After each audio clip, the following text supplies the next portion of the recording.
Good evening and welcome to another episode of the C-List Villains. I'm your host, AJ, and we've got Red in the house, and it's just going to be us two tonight. Red, is that a back scratcher you're using? Shit, I got paint on my forearm. Yeah, I am using a back scratcher. Oh. Yeah. So, yeah, well, before we got on the stream, I was painting the trim on the outside of this hall here.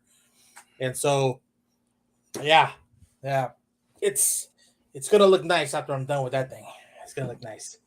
What's up, Deeper?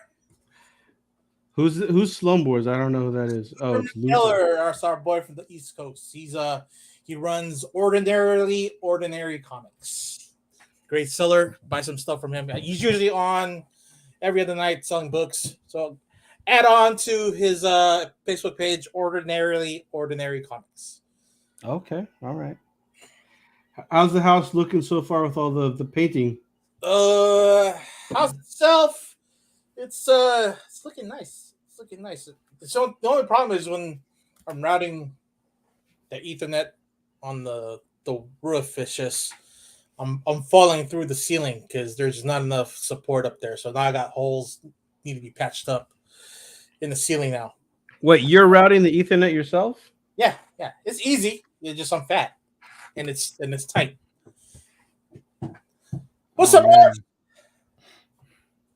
Yeah, Ethernet routing is fine. It's easy shit. Plus, connecting the Cat 6 wires to the actual Ethernet cable, it's cake. Real cake. Okay. Yeah. Is the bottom first floor all done and everything, or what? I'm waiting on the kitchen and the garage, but that's gonna be the last item after I'm done with the second floor. And so probably hopefully by next week this room's gonna be all done up, and then I'll probably have everything all decorated and painted some nice tan going on here. But it's gonna look good. It's gonna have that nice fresh paint smell. It's gonna be nice. So, I mean, if the next time I come down there or come up there, it's gonna look like a completely different house, or what? Yeah. I've done some upgrades. Furniture, however, is going to be a little bit problematic because that's what needs to be upgraded afterwards. Is the furniture, but everything else, electronics, outlets, Ethernet's going to be running fine. So you're going to have a plug every room. I got Wi-Fi expanders all over each floor. Got flat screen TVs in each room now, and I just need to upgrade the rest of the furniture, like couches and beds and all the stuff to make it look pretty. Nice. I mean, it looks. I mean, your place. I know your landlord. He hasn't come by to paint anything yet, has he? No. He's also busy with the family. Yeah. Well, let's get into what people want to tune in for, which is pop culture stuff. It's been a while since we've been on. Yeah, our last stream was the Monday before Valentine's Day, and we kind of took a break after that because you were kind of all life was just getting in the way. So sorry, we apologies to you guys, our audience, that we haven't announced anything. Plus, we're kind of running behind on that thing for Quento because E-Man was supposed to contact us about the winners, and then we're supposed to send out those books, but E-Man's also been busy. Yeah, man. I mean, real life has pretty much taken control of us. Luke, because you work in the really public sector that it requires your so much attention, and that you can't really get any free time out of it. Since your Uncle Sam is all up on your ass. Yeah, my job gets me pretty busy. For me, I'm up and down. My market is, as ebbs and flows, but it's we'll all try to make time during this week to fill you guys out what we're doing here. Don't worry, we're not dead. We're not missing. Like some unfortunate happened to one of our DJs in our local radio stations here, that he ended up running away or just disappearing. He did a Wade Wilson and just disappeared because he has some kind of ailment that he didn't want to burden anyone anymore. Did they ever find out what happened to him? Not yet. He's still remaining missing, but it's his wife is devastated, but she has yet to reveal anything. And his best friend, his old radio partner, he's also in the loop of things. So, but he's been posting, flashback pictures from back in her old radio days and like during the mid 90s and such, or during our prime as teenagers and listening to that station. So it seems like he's still alive, but again, he's pulling a Wade Wilson where he's probably in some kind of black market hospital where he's trying to get better. If not, he's totally dead. Oh man. Hey, whatever happened to? I think I've asked this on the podcast before, but Theo. I mean, did they ever? Whatever happened to that guy? I thought you knew. I thought he was in Hawaii. No, I've heard him. No, that's not Theo. That's Victor Saragosa. He's the one. He's the one that the station down there at K Day. I think it's Victor. Who? Theo? No, Victor Saragosa. I don't even know. He's in Hawaii. Okay, yeah, because I remember he was he was in the Bay, and then he came down to LA, and then I don't know what happened. Now, no, he doesn't DJ anymore. Looks like he's got a website up. He's been DJing since 1992. No, that's a different Theo. A different. I've looked him up before, and there's two Theos. Well, 92 to beat Theo. That's not him. That's I don't know then. I don't know. If anybody knows what happened to Theo from MTV, let us know. Theo Mizuhara. Whatever happened to that guy? That's it. Thanks for listening, Luther. Luther has us on like streaming in the background while he's doing this sales as well. Yeah, Herbs. Mondays haven't been the same. Neither are Tuesdays. It's life happens. Luke has taken back. Not taken back full time, but he's back in the teaching gig, so that's why you haven't seen any of the sales. And E-Man has been like inundated with honey-do lists, so he's all he has to do is take care of the kids and work, But it's good for the family that he's doing all these stuff. Yeah, exactly. Well, Red, you watched Ant-Man 2. Is it 2 or 3? Is it 2 came out, right? 3. Ant-Man 2 is Ant-Man and the Wasp. That's the second movie. Ant-Man and the Wasp Quantumania, that's the third movie in this trilogy. I'm just going to put Ant-Man 3. Yeah. So what did you think about it? At this point, you know what? I don't even think I'm going to watch it in the theater. It's been 2 or 3 weeks, so you can spoil the hell out of it if you want. I'll still keep it ambiguous enough that way you can enjoy it when you see it on Disney Plus. It's we get a lot of the story in the Quantumania realm, and we get to meet some new people. We get to see Bill Murray play one character. I forgot who it was, but it's very short and not so funny, but he's in it. And there's a lot of Michelle Pfeiffer in this movie as far as like her character development is concerned. Michael Douglas's character is a supporting role. Who's the chick? I can't remember the chick, but she plays the Wasp, also only a supporting role. And they also changed out the daughter from Endgame. They made her older, right? No, they swapped her out totally. Totally different actress. So you've got 3 different actresses that played Ant-Man's daughter. So Cassie Lang, they look the same, but different. Different chick. You get to deal with your same old Paul Rudd, where he's the happy-go-lucky dad and takes care of the people around him, but yet just seems like he doesn't have the killer instinct. But I think Kang brings it out of him, and I mean, you find out that at the end that we're dealing with more than just one Kang. So what do you call it? I guess the world of Kangs, or what her name is. We get to see that at the post credit scenes. The Kang that they defeated during the main movie was the one that they had kicked out of the group, and so now you knowing his power level and compared to the guys that the next Kang's coming up, it's gonna be epic for the Kang Dynasty movie. So then the Kang that they defeated is not like He's not Kang Prime. what's that? He's not Kang Prime, pretty much. Not Kang Prime, but he is one. He was one of the powerful ones, but compared to the one that the main one, which still they haven't pointed out, was that his power level is a lot more. Then we also get a preview of Loki season 2 for one of the post credit scenes. He also deals with another version of Kang. Okay. No other like you know how like at the end of Shang-Chi where like there was something that they needed to like who was it? What's the Sorcerer Supreme right now? Sorcerer Supreme? Yeah, the what's his name? Wong. Wong, Wong. yeah.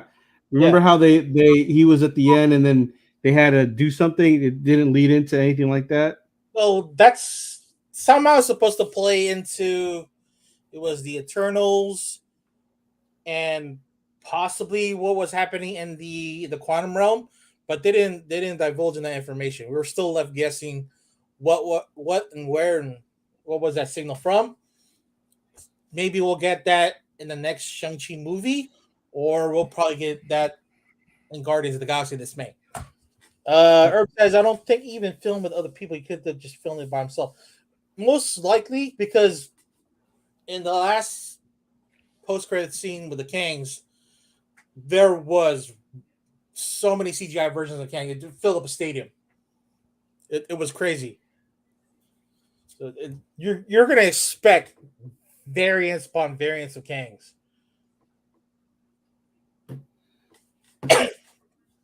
So what would you grade it? Entertainment wise, action. What was entertaining? Action was filled. Story was constant. There was a full couple of dull parts. I'm really disappointed that Luis was not in there, but I understand why because Luis does not have an Ant-Man costume to jump in the quantum realm with them. I graded a 9.2. 9.2. It Does it make you look forward to see what what Kang has to offer as a villain? dude, Jonathan Majors is a force to be reckoned with. He's an awesome actor, and he can play the street. He can play Shakespearean. He can be serious. He can be funny. That guy makes you believe that he is this benevolent character, that he's gonna be the guy that that's gonna top Thanos and as being the new baddie in the MCU. Did the CGI ruin it for you? No, it did not. It's honestly I'm blind. It doesn't matter to me I wouldn't be able to see the CGI pixels anyway. I mean, there was a couple where there was like the many, I won't say the variants, but the where The Ant-Man, multiple. yeah, the multiple Ant-Man were in that little I guess quantum battery that he had to jump into to shrink. You know the CGI was really strong in that area, but the thing that makes you focus was the version of Scott Lang in his Baskin Robbins costume that makes you forget that the CGI around him. It's the focus. They show it to you that you have to be at that point of the story. You have to wonder what else is going on in the background. Right. Did they tie into any Avengers stuff at all? Oh, let me think. I mean, there's just tying the button from Endgame, and then tying the button for Spider-Man. No way Oh, home. there's a Spider-Man reference. Because in the beginning scene, Ant-Man gets called Spider-Man by one of his fans. Oh, okay. And I think Ant-Man had mentioned something about the Spider-Man storyline, but again, I have to go watch it again in order to repeat it. All right. Look who we've got on board. Hey, long time no see, partner. Your volume is not up. Yeah, we can't hear you, man. We have no mic. You didn't know? No, we can't hear you. You guys better call somebody. Check your mic. Okay, we can't hear anything. No, can't hear you. Now you can hear me. Oh, now we can. Yeah. Yeah. Now it's loud. What's up? It's loud. Is it Yeah, hot? it's a little on the higher All right. level, but it's what all right. about now? Is it better? Check. This One, is, two. yeah, this is fine. Yeah, you're still ugly though. You're just jealous. You wish you could have this beautiful, magnificent looking face. We're still gonna donate our hair to our bald friends, right?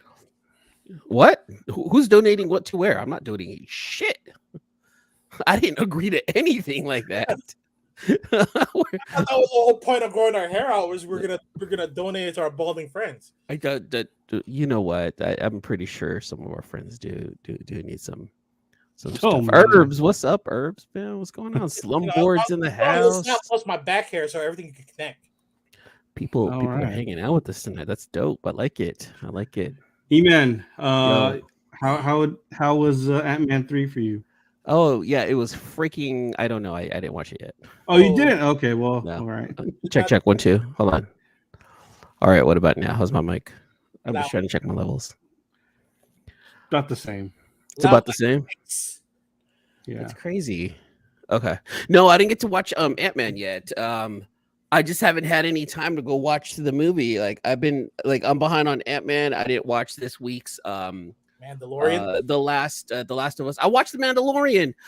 Have we talked about it yet? You're going just about to. Were we really? Yeah. Oh man. Mandalorian season 3. We are about to get into this. This is the reason why everyone comes to the C-List Villains podcast to listen to our thoughts on things like the Mandalorian. What are yours, man? I didn't like it. Whoa, really? I was highly disappointed. It was a half an hour episode.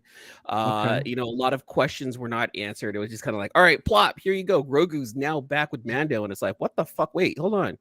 Did we miss something? So we actually ended up going back to like the end of season 2 to see what happened, and that's when Luke took Grogu with him. So we're like, what? Wait, what you don't exactly remember? You didn't watch Book of Boba Fett, did you? Oh, I did watch Book of Boba Fett. That's right. He called for him, and he was the Jedi that answered, or he was the one. He was the one that answered. That's right. That was the second and last episode of Book of Boba Fett. Yeah. That's right. I forgot. To jump off point for Mandalorian. I forgot that freaking Boba Fett was Mandalorian season 2.5. That's right, Herbs. Yeah, I did get Tron Legacy vibes from Ant-Man 3. Oh, really? Especially the club scene. Did it look like it would have been a good 3D movie? No. No? Okay. I'm a sucker for 3D movies, that's why. Are you really? Did you watch Avatar? No, I didn't. That's you're not a big enough sucker then, because that's like a gorgeous movie to watch in 3D.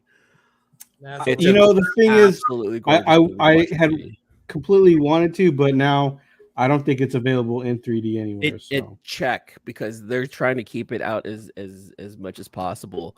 I'm pretty sure you'll find a theater around your area that's got it. You're in SoCal, man. There's a lot of theaters around you. Find it in 3D.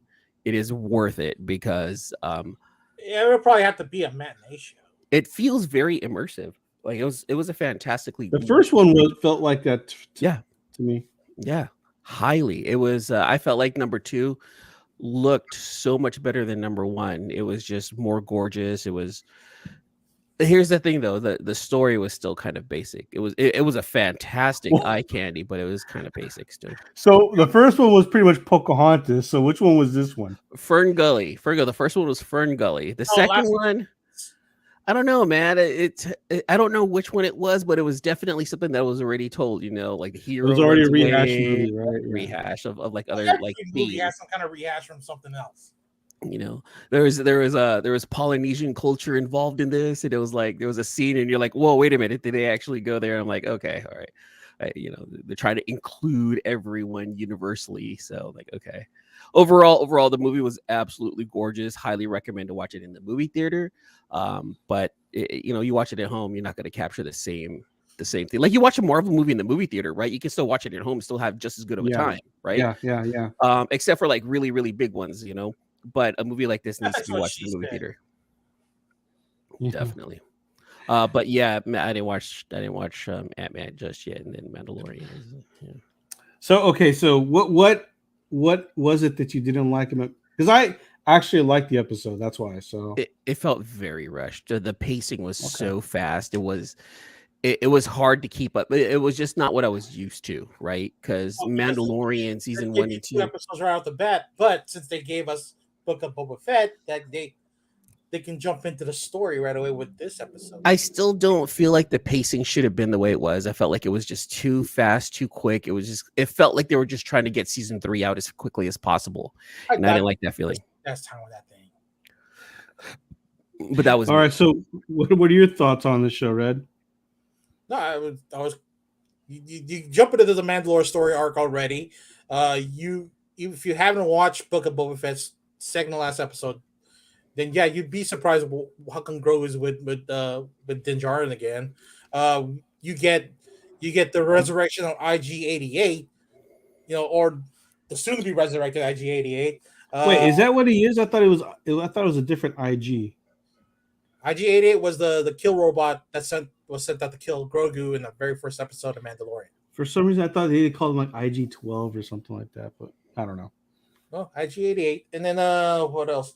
You get a tie-in story, not tie-in, but you get an update where Cara Dune is, because most likely that chick is not going to come back, and then you get the Mandalore ethos, where why is Din Djarin going to Mandalore?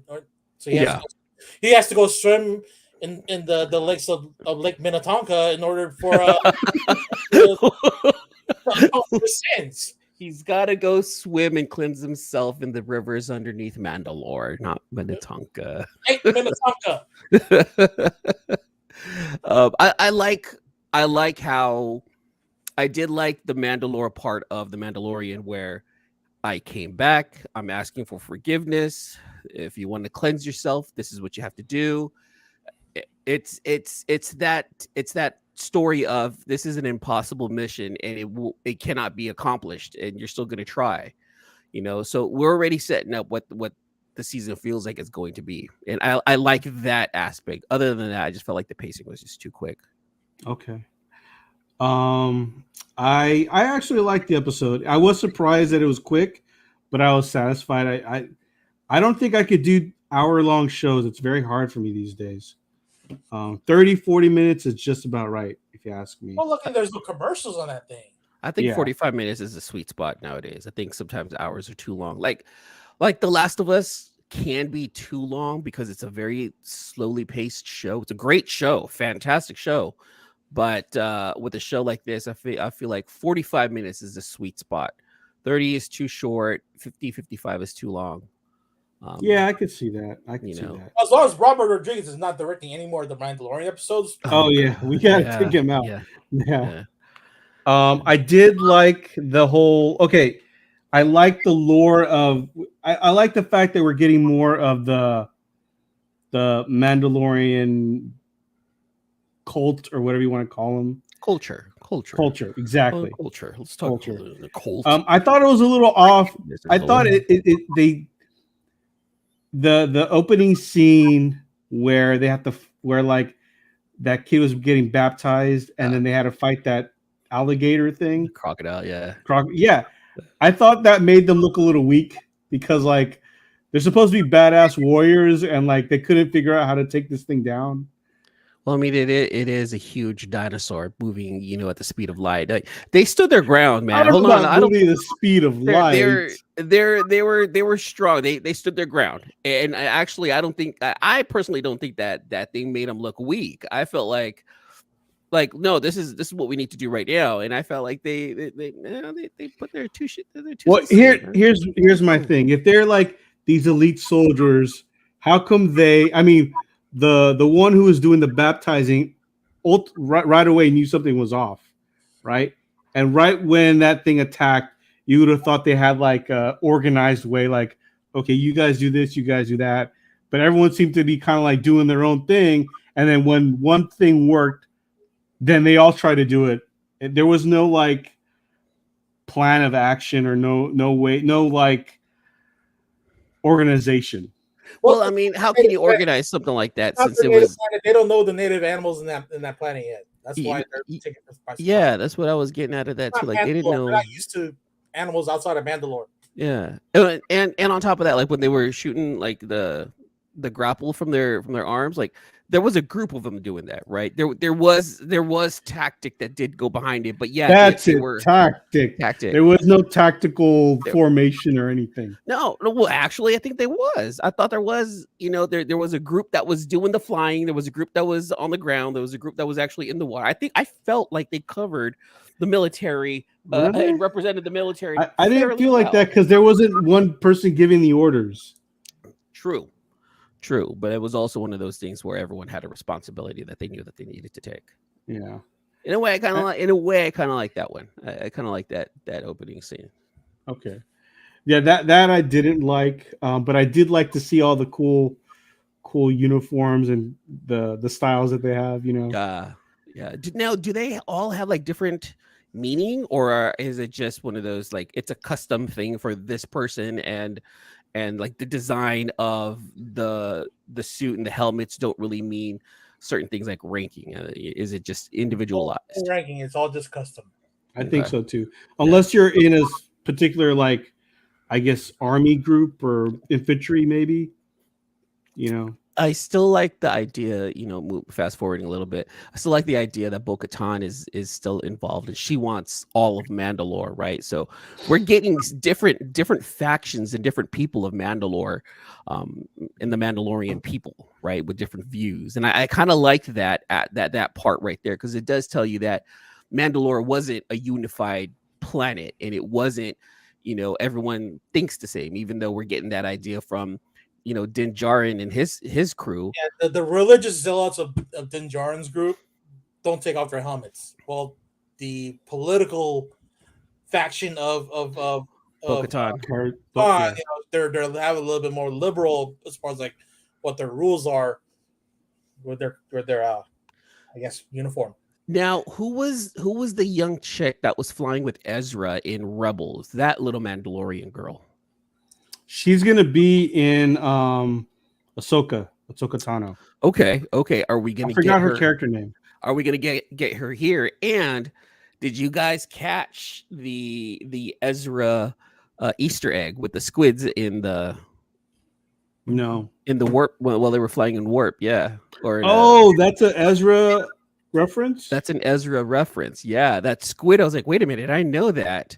Because that was one of the few episodes of Rebels that I actually did get to watch, and I remember that aspect of Ezra going light speed, and he had like something going on with the squids and the tentacles, and that's what that was. That was supposed to be a reference to Ezra. So apparently we're going to be getting like a Rebels crossover here, which I'm actually kind of excited for. No, Dave Filoni created those characters, so you're going to get teases here and there until you get Ezra at the end of Ahsoka. Ezra and Thrawn, right? Yeah. That's the idea with Ahsoka, right? Thrawn, yeah. I think the thing is they haven't even cast, or I don't know if they're keeping a secret. We don't know if and when Ezra's gonna show up. Because Ezra is force sensitive, but he's not a Jedi, yeah. Right. Yeah. Okay. One question. So when they baptized that kid and they gave him the helmet, do we assume as he gets older, like they upgrade the helmet? I was thinking that too. I was like, hold on, wait, this is like a 13, 14-year-old kid. That head's going to get big. He might even get fat. Like, do they allow that? Is there wiggle room in there? Is there like they get uniforms. I would hope so, yeah. They melt it down and then add more metal to it in order to get to build them a new bucket. I was thinking the same thing. It was like, What if his head gets hella big, dude? And Yeah, he can't because he's take it like off? still a kid. I'm like, all right, he's not an adult yet. So Yeah, but This is most the Mandalorians are start off from younglings, and then they grow into the thing. Yeah, I would think that I keep forgetting what her name is, but that lead chick, I the would think that she would develop and keep their Mandalorian Smith or whatever you call it. armorer. Mando Smith. The armorer.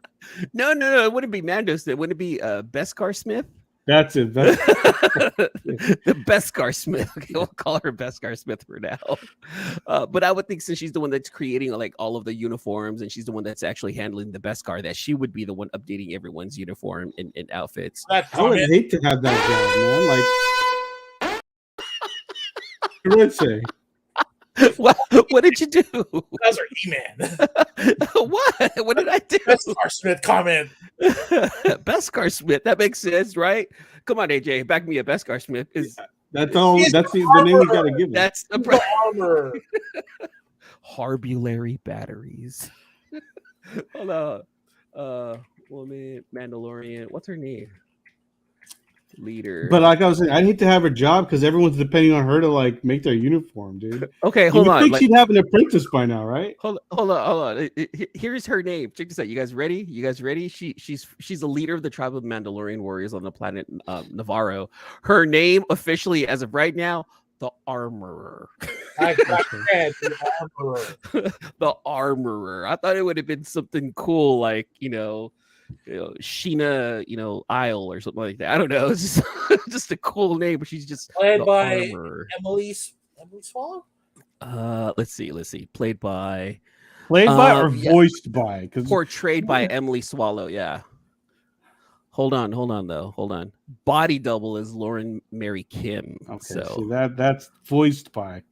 Well, body double as far as like during the action. who's Emily? Who's this Emily Swallow? I don't even know. She who this was is. she was at what do you call it? At Fan Expo. That was one of the guests. Oh, she was. Was Hmm. Oh, I still don't know her. I'm like looking at her IMDb. She was on Supernatural. She was Amara. What else? She was in SWAT, The Book of Boba Fett. She voiced Castlevania. Oh, she was in The Last of Us Part 2. She was Emily in the video game. Okay. Still don't know her. Okay. Question: if Din Djarin does his little what are we calling it? His repentance or whatever. If he takes off his mask again, does he have to do it over again? Or like once he does it, does that mean like he can just keep take off his mask like whenever? it seems like it's Catholicism, being a Catholic, right? Where you can sin, and all of a sudden now like, you have to go confess to the priest, go pray, and then it's like, hey, now you're free to sin. I was thinking the same thing. Because in Christianity, right? In Christianity, in order for you to be forgiven of your sins, really all you got to do is just literally just ask for forgiveness right there and then. I was wondering the same thing. Does he just go get baptized again? You go do your 5 Hail Marys and 3 Our Fathers, and then don't take off your helmet again. But what if he does though? What if he does? Like, does he have to keep doing it? He's gotta go back and do his 5 Hail He's Marys. gotta go jump in back in the Lake Minnetonka. So funny. I think he's right though. I think he's gotta jump back right in the lake. Asinine cult. He's gonna Damn. baptize himself again. But he's a born again Mandalorian. I mean, then at that point, if he was smart, if he has to bring some sort of relic, you might as well just grab like 10 of them, right? That way, anytime he's caught with his mask off, he's got like, I've already repented. Here's my. Most likely, he'll find out that he didn't have to go get purified in Minnetonka, and that the religion was bullshit, and now he's controlling the rest of the Mandalorian. I think you're right, Red. I think you're onto something there. I think eventually he's gonna find something wrong with the group where he's still gonna have those values but not have the same beliefs for some reason. And I think it's because of Grogu. That little bastard fucked him up. I think that's what's going to happen. Yeah, I think that he's going to go through the Anakin way, where he'll follow a certain way of the culture, but then he's going to break off from it at some point. it'll be like Pentecostal. It'll be like all the religion have the guilt. You know? And when's Grogu gonna say a word? I mean, like, Oh, he doesn't need to say words. He's cute. He's cute already. He's Coos alright. and perverts are good enough. I mean, I want to hear him say something. What are you gonna say? Like, hey, behind you. No, he'll be like Gizmo. Bye, Billy. Mogwai. Yo, just waiting for him to say Mogwai. I mean, like, how if he's how old is he right now? 52. 52. So if he's 52, at what point is he human 1 year? I don't know. Do the math. Another generation, I guess. So what? Hold on. So I would probably say that they aged 10 times slower because Yoda was 900 plus, right? I would think that Yoda was probably about 90 human years. So let's go ahead and calculate that in dog years divided by human years, add the two. I think Grogu's going to start talking a little bit normally, like really soon, because now I'm assuming that he's probably about 5 years old in human years. Yeah, but he did spend the time between Return of the No, Jedi. in human years, he's got to be like 6 months because if he's 52 Yoda years and he can't talk yet, that means he's probably like 6 months old in human years. Well, he didn't in contact with anybody after Return of the Sith or Revenge of the Sith. Maybe he just has stuck in that capsule for a long time. He just needs speech therapy. He needs to talk to someone and just let it out. I know 5-year-olds, it took them a while before they started talking. I just think he needs a good therapist. I think that's what has to happen. He could be, what do you call it? What does our nephews have? Not ADD, but autistic. Yeah. Oh, what if Grogu he could be the first autistic Jedi is autistic? I mean, he's not talking. He's he's hyper focused. Sometimes you see what happens when he hyper focuses. Things start acting up. Wait a minute, dude. What if he is autistic? That's a very good question. Okay. AJ's like, I don't want to talk about this. Grogu is autistic. All right. Okay. This is gonna go out to the internet. These stupid asses brought up a good point. What if Grogu is autistic? Dude, look, he hyper focuses.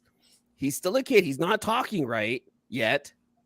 Hold on, wait a minute here. He's got some signs that he could be on the spectrum, and that's not a bad thing. Some behavioral issues there. My nephew needs someone to look up to. Grogu's not a bad choice. I'm very much okay with that.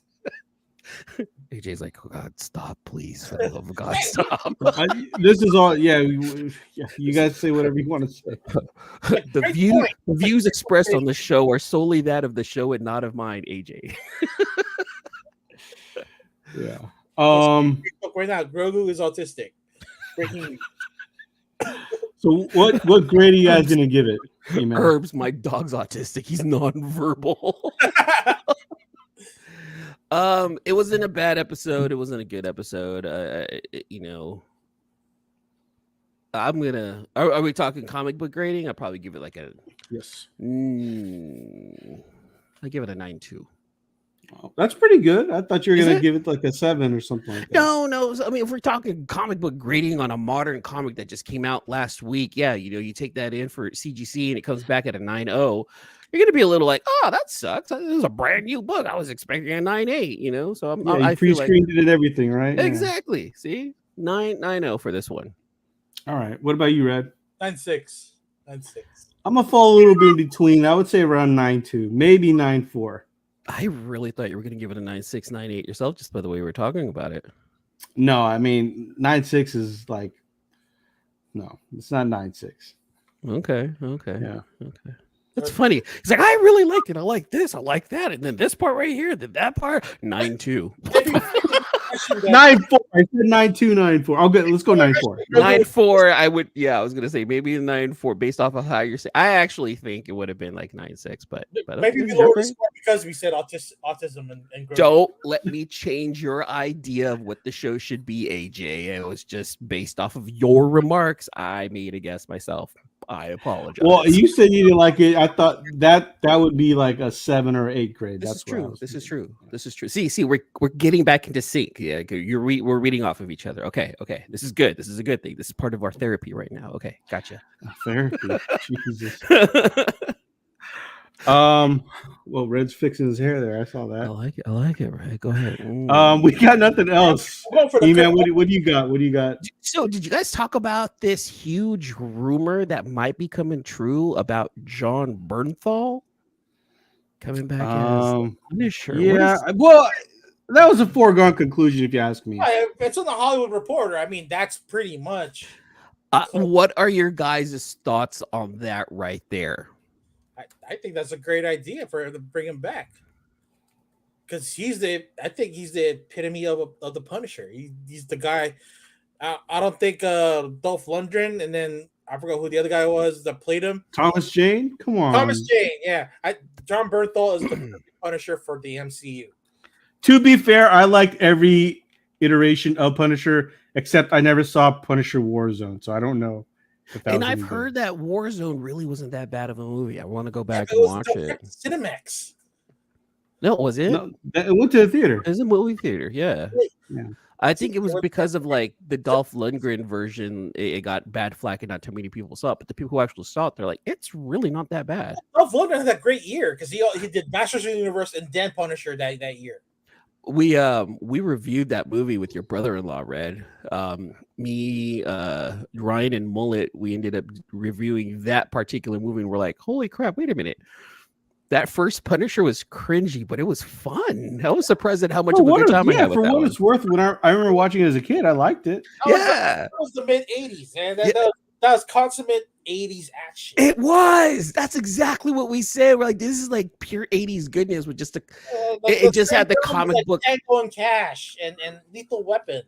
Yes, yeah. Guns and white guy that's gonna be a hero, and then he's gonna rescue the girl. Very, very Lethal Weapon-ish, indeed. It's just we already had a Lethal Weapon, but it was pretty much the same movie, just with the different, paint on it. But it wasn't bad. And I heard, like I said, Warzone. I actually want to go back because there was 2 Warzones, right? Wasn't there 2 with that guy? I thought it was just one. It was just one? Okay. Because they had the Thomas Jane Punisher, then Warzone. So then let me ask you guys this. If we're getting Punisher back in the MCU and he's going to show up in Born Again, are we going to get a rated R version, or is this going to be a PG-13 but still a really good version? I think if it was going to be a movie, it would have gone rated R, but because it's a Disney Plus show, I don't see it going rated R. I think they'll touch upon it. They'll graze that. They'll try to get as close as they can, but because TV 14 is just like PG-13 in a sense that they could drop one F-bomb per show. I think it's more so the violence, though. Yeah, it'll be TVMA, and then they'll probably put a age lock on that. Yeah, they can't do the violence that you would want in a because Punisher. Deadpool's going to be R-rated. They're going to aim for Punisher to be the same level. So, is this bad for Disney? No, that they're going to be bringing in more violence to a label that is known for kids stuff. No, because probably like we had said, there'll be age restriction. Because in other countries have a bigger library and then not worry about the age restrictions for those countries. True. Not only that, but it's probably a test market for them. Like this is their testing ground to see if they can do more adult themed shows, movies, and have it on Disney Plus. It won't be on the main Disney channel. Mm-hmm. It's gonna be the Disney Plus. It's just for that streaming section of the Disney network. See, because my solution for the R-rated stuff versus the more PG-13 family-friendly toned down stuff was to still have them in the MCU, still have them be a part of the MCU, but separate them just enough so that way you know that they're on a different network by bringing in Punisher maybe like on Hulu or on Fox, so that way they can bring out the violence. It is MCU, but it's not tied to Disney in that sense that, but we saw, Ms. Marvel. Like, how can you put Ms. Marvel and Punisher in the same? Be doing on US television, but anywhere else where there's Hulu or Disney Plus, well, not both of them, that it's going to be on that main network. So here's a final question about this right here. Okay, symbol. Hold on, let me say this again. OG symbol, new symbol, or no symbol for Punisher? When you say new symbol, are you talking about the one with the board? The one on the on the Netflix show, or no, classic? The one the new insignia that they have for him in the comics, the one that looks for a the little hand, bit more where he's like part of the hand, right?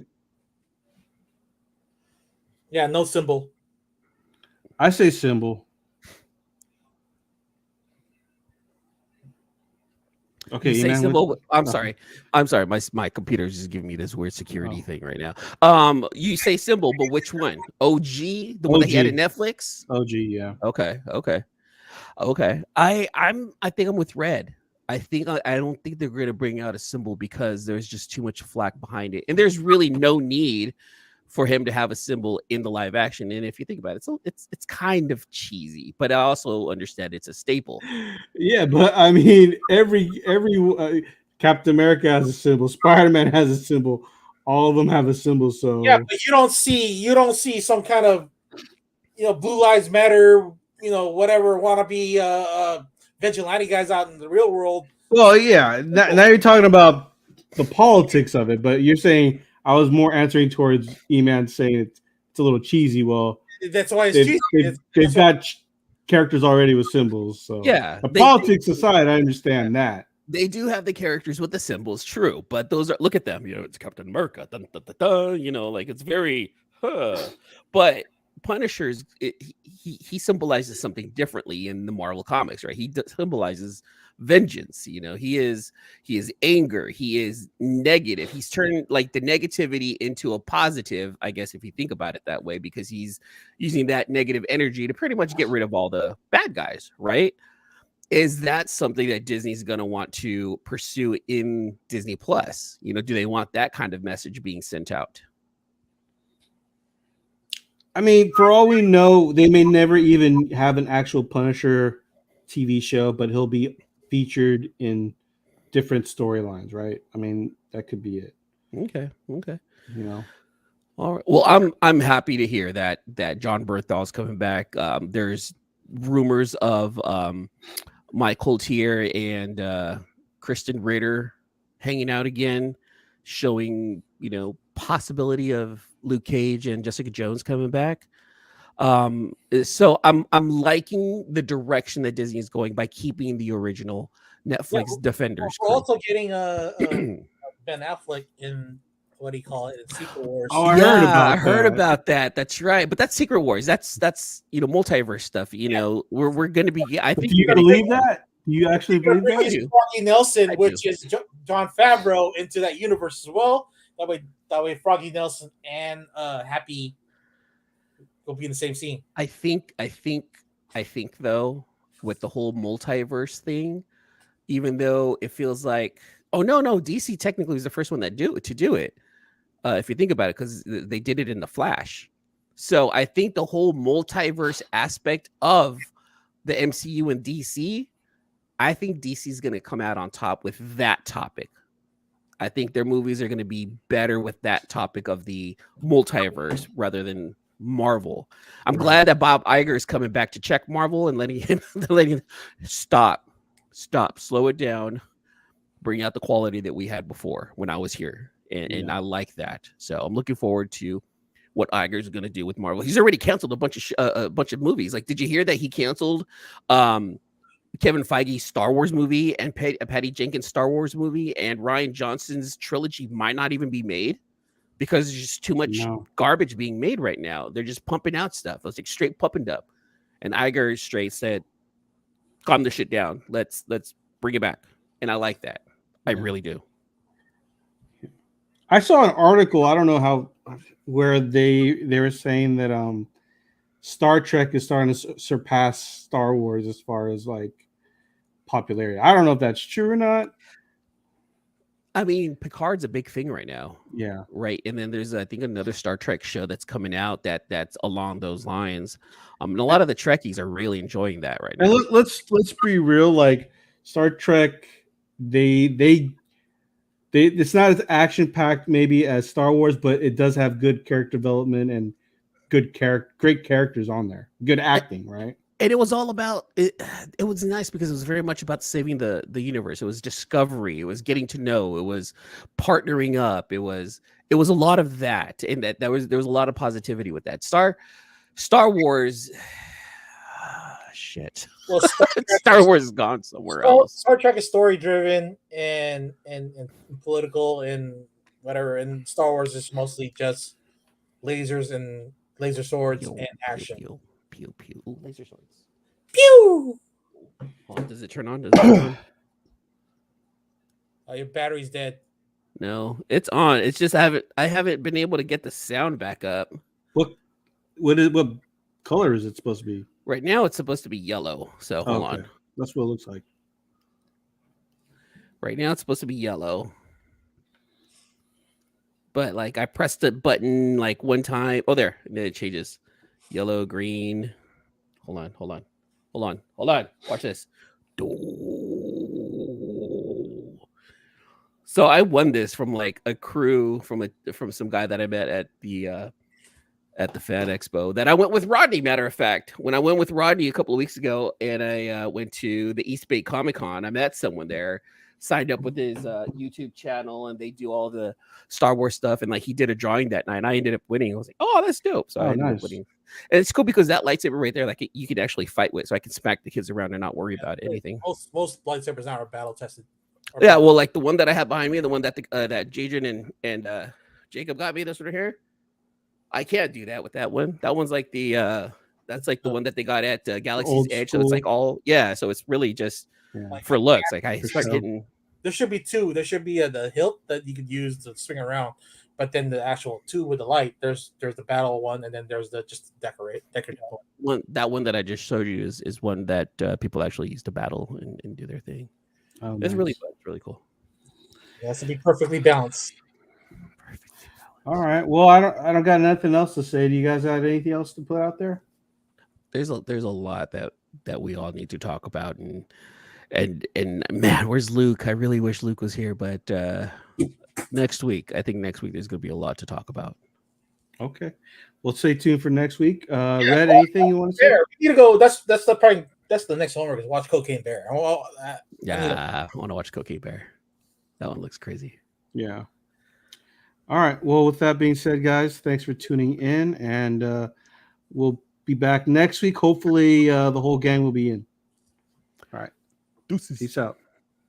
Thanks again for listening to another episode of the Sealess Villains Podcast, your cultivators of the comic culture. Make sure you follow us on Facebook and email us at sealessvillains@gmail.com.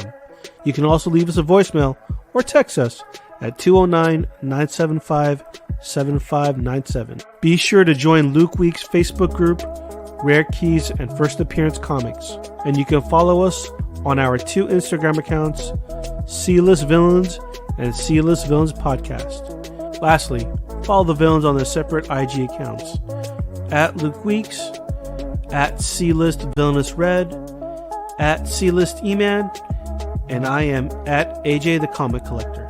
Thanks for listening, and we'll see you all next time.